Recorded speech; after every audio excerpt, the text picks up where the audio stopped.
Good morning class. Mathematics GB में मैं पवन sir आप सभी का स्वागत करता हूँ। क्लास 9 का चैप्टर नंबर 3 चल रहा है मैथ्स 2 में, जिसका नाम है त्रिभुज। और अभी तक हम लोग एक्सरसाइज 3.3 तक कंप्लीट कर चुके हैं। 3.3 यानी चैप्टर नंबर 3 में तीसरा एक्सरसाइज कंप्लीट हो चुका है।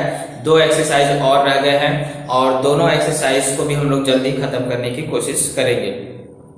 तो अगला एक्सरसाइज जो स्टार्ट करना है उसमें आपको उससे पहले कुछ बेसिक चीजें हमें पता होना चाहिए, तभी उस पर आधारित सवाल हम लोग क्या कर सकते हैं, हल कर सकते हैं। तो कुछ प्रमेय है, उस प्रमेय को हम लोग क्या करेंगे, समझेंगे और फिर इसके बाद क्या करेंगे 3.4 हल करेंगे, क्योंकि इसको नहीं समझेंगे तो 3.4 का एक भी सवाल हमें आएगा नहीं। तो ये प्रमेय है, इस प्रमेय को हम लोग क्या करते हैं, समझ लेते हैं। सिद्ध नहीं कर रहे हैं, सिर्फ समझ लेते हैं कि ये प्रमेय का कहने का मतलब क्या है और इससे हमें क्या पता चलता है। ओके, तो आगे बढ़ने से पहले मैं यही कहूंगा, जो भी चैनल से नए जुड़ रहे हैं कृपया करके चैनल को आगे बढ़ाइए, यानी कि आप अपना सब्सक्रिप्शन करिए, सब्सक्राइब करिए और बेल आइकन की बटन दबा के रखिए, जिससे मैसेज आपको मिलता रहे, नोटिफिकेशन मिलता रहे। और वीडियो अच्छा लग रहा है तो लाइक करिए और स्टडी करते रहिए। आपकी पढ़ाई, आपका ज्ञान कभी नुकसान नहीं देगा। तो इस लॉकडाउन पीरियड में आप हमेशा पढ़ते रहिए, थोड़ा बहुत तो समय निकालिए पढ़ने के लिए। ओके, चलिए स्टार्ट करते हैं। तो हम लोग सबसे पहले पढ़ेंगे रेखाखंड का लंब समद्विभाजक प्रमेय क्या बोलता है और बाद में उसका विलोम। ऐसे आपको कोण का समद्विभाजक का प्रमेय और उसका विलोम पढ़ना है। ओके, फिर रेखाखंड त्रिभुज से संबंधित और भी कुछ गुणधर्म पढ़ेंगे, फिर जाके हम लोग क्या करेंगे 3.4 को स्टार्ट करेंगे। तो रेखाखंड का जो लंब समद्विभाजक प्रमेय है ये कहता है कि अगर कोई भी रेखाखंड का जो लंब समद्विभाजक है, किसी भी रेखाखंड का लंब समद्विभाजक जो है, अगर उस पे कोई भी बिंदु स्थित है तो वह रेखाखंड के अंत बिंदुओं से समदूरस्थ होता है। वह रेखाखंड के क्या होता है, अंत बिंदुओं से समदूरस्थ होता है। तो पहले यहां हम लोग ये समझ लेते हैं कि रेखाखंड और उसके अंत बिंदु। रेखाखंड मतलब समझते होंगे जिसका दोनों तरफ क्या होता है, बिंदु होता है। उस रेखाखंड के दोनों तरफ क्या होते हैं, बिंदु होते हैं और वह एक सीमित होता है। सीमित होता है मतलब उसे हम लोग माप सकते हैं कि वो कितनी लंबाई का है। रेखा में ऐसा नहीं होता। रेखा में कैसा होता है, दोनों तरफ तीर का निशान लगा होता है। जैसे ये रेखा है, इसमें दोनों तरफ तीर का निशान लगा है, यानी कि रेखा है। और ये क्या है, आपको असीमित है, इसको मापा नहीं जा सकता। तीर का निशान ही मतलब है इसे आप कितना भी आगे बढ़ा सकते हैं, बड़ा कर सकते हैं, छोटा कर सकते हैं। लेकिन ये रेखाखंड जो होते हैं वो क्या होते हैं, आपको मापे जा सकते हैं। और उसके दोनों तरफ क्या होता है, अंत बिंदु। इसी को बोला जाता है अंत बिंदु। ये जो बिंदु ए है और ये जो है, ये इसके क्या है, अंत है। इसमें से किसी एक को प्रारंभ बिंदु बोलिए तो दूसरे को क्या बोलोगे, अंत बिंदु। इसको प्रारंभ बिंदु बोलोगे तो ये क्या होगा, अंत बिंदु। तो इसलिए दोनों को क्या कहा जाता है, अंत बिंदु। यहां से गिनो चाहे वहां से, उसका अंत कहां पर हो रहा है। तो ए और बी क्या हो गए, अंत बिंदु। और ये इसका क्या कहलाएगा, लंब समद्विभाजक। लंब समद्विभाजक किसको कहा जाता है, ऐसी रेखा जो किसी रेखाखंड को दो समान भागों में बांटने के साथ साथ यहाँ पे क्या करती हो, प्रतिच्छेदन बिंदु पे 90 अंश का कोण बनाती हो, तो ऐसी रेखा को कहा जाता है लंब समद्विभाजक। तो ये रेखा AB को क्या कर रही है, ऐसा प्रतिच्छेदित कर रही है कि AB के दो समान टुकड़े भी हो जा रहे हैं और साथ ही साथ प्रतिच्छेदन बिंदु पे क्या हो रहा है, 90 अंश का कोण बन रहा है। तो ये रेखा L जो है ये क्या कहलाएगी, AB का लंब समद्विभाजक। लंब मतलब 90 अंश का कोण, सम मतलब दो समान भाग, द्विभाजक मतलब दो समान भागों में बांटना। तो इसलिए इसको क्या, ये क्या कर रही है, एक तो 90 अंश का कोण भी बना रही है और साथ ही साथ उसे दो समान भागों में बांट रही है। इसलिए इस रेखा को क्या कहा जाएगा, लंब समद्विभाजक कहा जाएगा। इतना समझ गए। अब इस प्रमेय क्या बोलता है, प्रमेय ये बोलता है कि इस रेखा L पर अगर कोई भी बिंदु ले लो, कहीं पे भी इस रेखा L पे कोई भी बिंदु ले लो, तो वह बिंदु जो है ना इन अंत बिंदुओं से समान दूरी पर ही होगा। यानी कि अगर मैंने बिंदु P लिया है और मैं बोलूं AP की दूरी और PB की दूरी, आप चेक करोगे तो क्या होगा, बराबर होगा। ये फैक्ट है कि आप एक कोई भी रेखाखंड ले लीजिए और उसको लंब समद्विभाजित करिए। लंब समद्विभाजित यानी गोला प्रकार से, जैसे हम लोग लंब समद्विभाजक खींचते हैं वैसा समद्विभाजक खींच लीजिए और इसके बाद उस रेखा पे कहीं भी बिंदु लीजिए और उसको अंत बिंदु से मापिए, देखो हमेशा समान आएगा। ये P ही नहीं, ये बिंदु कहीं भी ले लीजिए, मान लीजिए यहाँ पे मैंने बिंदु Q ले लिया, तो A से Q की दूरी और Q से B की दूरी ये हमेशा क्या होगी, समान होगी। P लिया तो P से A की दूरी, P से B की दूरी, ये दूरी क्या होगी, समान होगी, ये वाली दूरी। अंत बिंदुओं से उसकी दूरी हमेशा समान होगी। यहां ले लीजिए, मान लीजिए C है, तो A से C की जो लंबाई है और B से जो C की लंबाई रहेगी वो क्या रहेगी, बराबर रहेगी। कब बराबर रहेगी, जब वो उसका क्या होगा, लंब संधिभाजक होगा। अगर रेखा L इसका लंब संधिभाजक है तो ये जो इस पर कोई भी बिंदु रहने दो, वह रेखाखंड के अंत बिंदु से क्या होगा, हमेशा समान दूरी पर होगा, यानी कि ये दूरियां हमेशा बराबर होंगी। इसी को बोला जाता है रेखाखंड का लंब संद्विभाजक प्रमेय। तो कभी भी याद रखिए, अगर वो लंब संद्विभाजक है तो उस पर कोई भी बिंदु रहने दो, उसका अंत बिंदु से क्या होगी, दूरी हमेशा समान होगी। अब इसका विलोम क्या बोलता है, विलोम बोलता है कि अगर कोई रेखाखंड है, मान लीजिए रेखाखंड AB है और मैंने यहाँ पे इसके इधर एक बिंदु यहाँ पे C ले लिया,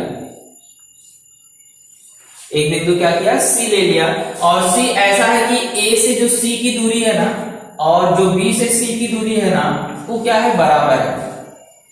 A से जो C की दूरी है वही B से C की दूरी, दोनों की दूरी क्या है, बराबर है। इसका मतलब है, तो प्रमेय बोलता है कि जब ऐसी घटना घटेगी कि कोई भी बिंदु रेखाखंड A और B से क्या हो, समान दूरी पर हो, या कोई भी रेखाखंड हो, अगर उसके अंत बिंदु से वह बिंदु समान दूरी पर होगा तो वह बिंदु हमेशा रेखाखंड के लंब संद्विभाजक पर ही होगा। क्या होगा, हमेशा रेखाखंड के लंब संद्विभाजक पर ही होगा, यानी कि वो बिंदु C जो है वह कहां आएगा, उस रेखाखंड का जो लंब संद्विभाजक होगा उस पर ही आएगा। तो क्लियर, यहां ये बोल रहा है कि अगर दूरी समान हुई तो बिंदु कहां होगा, रेखाखंड के लंब संद्विभाजक पर होगा। और यहां क्या बोल रहा है, अगर बिंदु रेखाखंड के लंब संद्विभाजक पर है तो उसकी अंत बिंदु से दूरी क्या होगी, समान होगी। क्लियर है दोनों, दूरी समान तो बिंदु कहां होगा, लंब संद्विभाजक पर, और अगर बिंदु लंब संद्विभाजक पर है तो दूरी क्या होगी, समान होगी। दोनों आपको समझ के रखना है। इसी चीज को बोला जाता है रेखाखंड का लंब संद्विभाजक प्रमेय। आगे पढ़ेंगे कोण का संद्विभाजक। कोण का संद्विभाजक प्रमेय, कोण का संद्विभाजक प्रमेय क्या बोलता है कि अगर कोई भी कोण है, मान लीजिए ये आपका एक क्या है, कोण है, इसका नाम रख देते हैं ABC, और इस कोण का कोई ना कोई संधिभाजक होगा। संधिभाजक मतलब बताया है कि जो इस कोण को क्या कर रहा हो, दो समान भागों में बांट रहा। मान लीजिए इस कोण B को एक ऐसी किरण मैंने खींचा कि ये दो समान भागों में बढ़ गई, ये कोण और ये कोण की माप क्या हो गए, बराबर हो गए। ये क्या कहलाएगा, कोण संधिभाजक कहलाएगा। BD क्या हो गया, कोण संधिभाजक हो गया। अब प्रमेय ये बोलता है कि अगर ये BD इस कोण का संधिभाजक है तो इस किरण पर कोई भी बिंदु ले लो, वह कोण बनाने वाली भुजाएं, जो कोण बनाने वाली भुजाएं किसको बोलते हैं, जो बड़ा वाला कोण किससे बना है, AB से बना है और BC से बना है, तो ये AB और BC इसकी क्या हो गई, बड़े वाले कोण की भुजाएं हो गई। तो जो कोण बनाने वाली भुजाएं हो वह हमेशा क्या होगी, उस बिंदु से समान दूरी पर होगी। फिर से मैं बोल रहा हूं, प्रमेय क्या बोल रहा है कि अगर कोई भी किरण, जैसे ये BD क्या है, इस कोण का समद्विभाजक है, तो इस समद्विभाजक पर कोई भी बिंदु कहीं भी रहने दो इस रेखा पर, वह हमेशा इस कोण बनाने वाली भुजाओं से क्या होगा, समान दूरी पर होगा।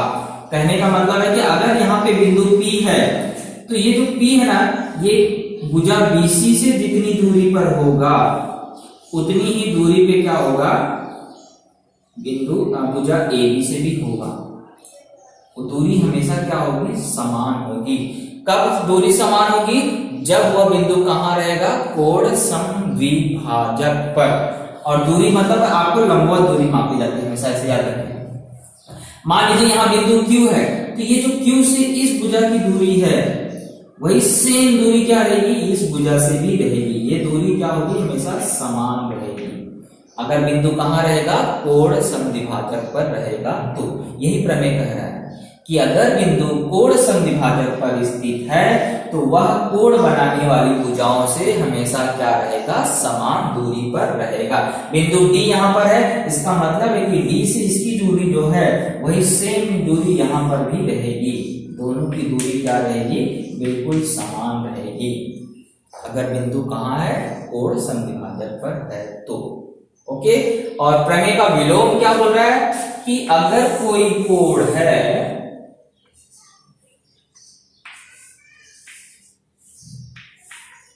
और इसके अंतर्भाग में एक बिंदु डी यहाँ पे मान लीजिए इस तरह से है कि ये जो दूरी क्या है इसकी समान है, यहां से जितनी इसकी दूरी है उतनी दूरी दूसरी वाली भुजा से भी है, ये दूरियां क्या है उसकी समान है।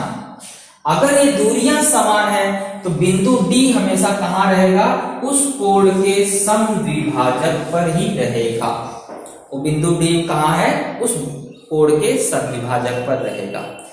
तो क्लियर एकदम, यहां बोल रहा है कि अगर बिंदु कोण समद्विभाजक पर है तो दूरी क्या होगी, समान होगी, तो दूरी क्या होगी, समान होगी। और यहां क्या बोल रहा है कि अगर दूरी समान है तो बिंदु कहां होगा, कोण समद्विभाजक पर होगा। तो दोनों ही शर्तें आपको याद रखना है। ओके, अब आगे पढ़ेंगे हम लोग कोणों की असमानता और असमान भुजाएं अगर असमान रहेंगे तो कोणों में कैसा संबंध रहेगा, और कोण अगर असमान रहेंगे तो भुजाओं में कैसा संबंध रहेगा। चलिए आगे पढ़ते हैं हम लोग त्रिभुज की भुजाओं तथा कोणों में असमानता का गुणधर्म। यानी कि अगर वे भुजाएं असमान हैं तो कैसे पता चलेगा कि कौन सा कोण बड़ा होगा और कौन सा कोण छोटा होगा। और अगर कोण दिया है तो हमें कैसे पता चलेगा भुजाएं कौन सी छोटी होंगी और कौन सी बड़ी होगी। माप तो नहीं बता सकते लेकिन ये अवश्य बता सकते हैं कि कौन सा कोण छोटा होगा, कौन सी कोण बड़े होंगे, या कौन सी भुजा छोटी होगी और कौन सी भुजा बड़ी होगी, ये हम लोग बता सकते हैं अगर आपको कुछ संबंध दिया है भुजाओं में या कोणों में। तो जैसे अभी आपको मैं पहले आकर के यहाँ बता रहा हूं, अगर इस प्रमेय को देखा जाए, इस गुणधर्म का मतलब है कि उसमें बताया गया है कि जो भुजा सबसे बड़ी रहेगी, अगर कभी भी आपको भुजाओं की लंबाई दी गई है या आपको बताया है कि ये भुजा सबसे बड़ी है, तो याद रखिए जो भुजा सबसे बड़ी होती है उसके सामने का कोण भी क्या होता है, सबसे बड़ा होता है। और जो भुजा सबसे छोटी होती है उसके सामने का कोण भी क्या होता है, सबसे छोटा होता है। दोनों एक दूसरे के उल्टे हैं, कोण सबसे जो छोटा रहेगा उसके सामने की भुजा सबसे छोटी, कोण जो सबसे बड़ा रहेगा उसके सामने की भुजा क्या रहेगी, सबसे बड़ी। यानी कि जैसा कोण रहता है वैसे भुजाएं, अगर कोण बराबर तो भुजा भी बराबर, दोनों भुजाएं क्या होंगी, बराबर। तीनों कोण बराबर तो तीनों भुजाएं भी क्या होंगी, बराबर होंगी। दो कोण बराबर तो दो भुजाएं भी बराबर होंगी। यानी कि एक दूसरे के उल्टे हैं, दो भुजा बराबर तो दो कोण बराबर, तीन भुजा बराबर तो तीन कोण बराबर, या इसी का उल्टा बोलो, तीन कोण अगर बराबर है तो तीनों भुजाएं भी क्या होंगी, बराबर होंगी लंबाई में। क्लियर। लेकिन अगर ना तो कोई भुजा समान है ना तो कोई कोण समान है, तो ऐसे समय हम ये बता सकते हैं कि बड़ी भुजा कौन सी होगी और छोटी भुजा कौन सी होगी। तो एक ही चीज याद रखना है, एक ही चीज दिमाग में एकदम बिठा लो कि जो भुजा सबसे बड़ी होगी, जो भुजा सबसे बड़ी होगी उसके सामने का कोण सबसे बड़ा होगा, और जो भुजा सबसे छोटी होगी उसके सामने का कोण सबसे छोटा होगा। और अगर कोणों के माप दिया है फिर भुजा के बारे में पूछा तो याद रखना है कि जो कोण सबसे छोटा होगा उसके सामने वाली भुजा सबसे छोटी होगी, और जो कोण सबसे बड़ा होगा वो कोण उसके सामने की भुजा सबसे बड़ी होगी। तो जैसा कोण होते हैं उसके सामने वाली भुजाएं भी वैसी होती हैं। अब जैसे मैंने यहाँ देखो एक चित्र बनाया, तीन चित्र बनाया, इसमें आप समझिए कि मैंने एक त्रिभुज एबीसी बनाया, इसमें माप लिखा, ये भुजा की लंबाई 7 सेंटीमीटर, ये भुजा की लंबाई है 10 सेंटीमीटर, ये भुजा की लंबाई 8 सेंटीमीटर है। और मुझे पता करना है कि इस चित्र में सबसे बड़ा कोण कौन सा होगा। तो देखो ना, लंबाई में सबसे बड़ा कौन है, बीसी। बीसी की लंबाई सबसे बड़ी है, और बीसी के सामने कौन सा कोण आ रहा है, ए, यानी कोण ए क्या हुआ, सबसे बड़ा कोण हुआ। और सबसे छोटा कौन है, 7। इन तीनों लंबाई में सबसे छोटा कौन है, 7 है ना। और 7 के सामने कौन सा कोड है? सी यानी कि सबसे क्या हो गया? छोटा कोड। ये सबसे बड़ा कोड हो गया, ये क्या हो जाएगा? सबसे छोटा कोड हो जाएगा, और ये क्या हो जाएगा? मध्य का कोड हो जाएगा। इस तरह से कोडों के बारे में हम बता सकते हैं। अगर भुजाओं के मान दिया है तो हम बता सकते हैं कौन सा कोड सबसे बड़ा होगा और कौन सा कोड क्या होगा? सबसे छोटा होगा। अब इसमें देखो, इस चित्र में 2 भुजा बराबर बताया है, तो अगर भुजा बराबर है तो उसके सामने का कोड भी क्या होगा? बराबर ही होगा ना। तो ये पी आर के सामने कौन सा कोड है? क्यू, और ये पी क्यू के सामने कौन सा कोड है? आर। ये दोनों कोडों के माप क्या होंगे? बराबर होंगे। और ये लंबाई में कितना है? 7। इसका मतलब है ये दोनों कोड इससे बड़े होंगे। किससे बड़े होंगे? पी से। ये दोनों ही कोड बड़ा होगा, ये दोनों एक बराबर होंगे और ये पी से क्या होंगे? बड़े होंगे। कैसे पता चला? क्योंकि क्यू आर की लंबाई 7 है और इसकी लंबाई 8 है, ये लंबाई ज्यादा है, यानी कि ये सबसे छोटे कोड, भुजा के सामने वाला कोड क्या हो जाएगा? सबसे छोटा हो जाएगा। क्लियर? इसमें देखिए कोड दिया है। अब अगर मुझे पता करना है भुजा कौन सी बड़ी होगी, तो 110 के सामने कौन सी भुजा है? P R. तो पी आर क्या हो गई? सबसे बड़ी भुजा। और इसके बाद 20 सबसे छोटा है, सबसे छोटा कोड है, यानी पी क्यू क्या हो गई? सबसे छोटी भुजा हो गई। यानी कि इस तरह से कोडों के माप या भुजाओं के माप के आधार पे हम भुजाओं और कोडों में संबंध बता सकते हैं, कौन छोटा होगा और कौन बड़ा होगा। ओके, चलिए याद रखिए और इसको आप समझ गए हो तो ठीक है। आगे के प्रश्नों को हम लोग हल करें। चलिए लास्ट गुणधर्म हम लोग पढ़ लेते हैं। इस गुणधर्म में क्या बताया है कि त्रिभुज की कोई भी 2 भुजा है, अगर उसका योगफल करते हैं तो हमेशा वह जो तीसरी भुजा बच जाएगी उससे हमेशा क्या होगा? अधिक होगा। कहने का मतलब है कि जैसे ये मेरा त्रिभुज है, इसका नाम अगर मैं बोलूं ए बी सी है, तो इसमें कोई भी 2 भुजा ले लो। जैसे मान लो मैंने ए बी और ए सी का योगफल किया, तो ए बी प्लस ए सी, इसका जो योगफल है ना वो हमेशा किससे ज्यादा आएगा? तीसरी भुजा जो बच गई BC से। या मैंने AB और BC को जोड़ा, AB प्लस BC किया, तो ये भी क्या होगा? ज्यादा होगा किससे? AC से। कोई भी 2 भुजा को जब आप जोड़ोगे तो वो तीसरी भुजा से क्या होगा? अधिक ही आएगा। कभी भी अगर ऐसा नहीं हो रहा है तो कभी भी त्रिभुज बन ही नहीं सकता है। ये त्रिभुज बनने के लिए आपको गुणधर्म है कि हमेशा कभी भी 2 भुजा का योगफल तीसरे से क्या होगा? ज्यादा ही होगा। चाहे AB और AC को जोड़ेगा तो भी BC से वो क्या होगा? बड़ा होगा। AB और BC को जोड़ा तो AC से बड़ा होगा। या मैं बोलूं AC प्लस BC कर दूं तो वह भी किससे बड़ा होगा? AB से बड़ा होगा। कोई भी 2 भुजा का अगर आप योग करते हैं तो वह हमेशा तीसरी भुजा से क्या होगा? अधिक ही होगा। 2 भुजाओं का योगफल हमेशा तीसरी भुजा से अधिक ही होगा। इस चीज को आपको याद रखना है।